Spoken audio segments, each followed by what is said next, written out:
Hi, and welcome to JD's Longbox. I'm your host, JD. For the 60-second review, we're taking a look at Mission Impossible, published in 1996 by Marvel Comics in partnership with Paramount Pictures. Mission Impossible was created by Bruce Geller. The writing was by Marv Wolfman. For Part 1, the pencils are by Pino Rinaldi, Wigham, and Andrew Wildman, with inks by Robert Almond, Jim Amash, Tom Wegryzn, Phil Moy, and Scott Reed. For Part 2, the illustrations were by Liefeld and Extreme Studios. The colors were by Micky, Yoder, and Malibu Coloring.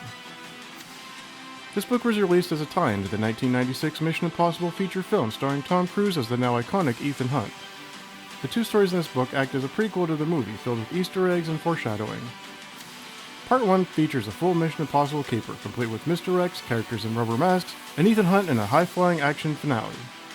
Part 2 serves as nothing more than to explain how teammates Luther Stickle and Franz Krieger, played by Wegryzn and Jean Reno in the films, were disavowed and abandoned by the Impossible Missions Force.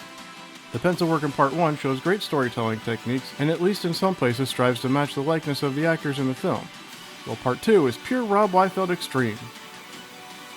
With so many inkers on a single book, it's hard to tell who contributed what, but the heavier inks on Part 1 creates more realistic shapes and darker shadows that play perfectly with the spy thriller genre. Liefeld's inks on Part 2 are much lighter, leaving room for the colorists to do their work. This works great for Liefeld's action movie style, but also leaves the pages looking a little flat. The colors are neither bad nor exceptional. Micky shows an understanding of color theory that helps give clear separation on every page, making for a quick and easy read. The writing gets an 8.5. The colors gets an 8. The inks gets an 8.5. And the pencils gets an 8. This adds up to an 83%. To date, this is the only Mission Impossible comic based on the Tom Cruise films and stands as a fun collector's item for one of the most successful movie franchises of all time.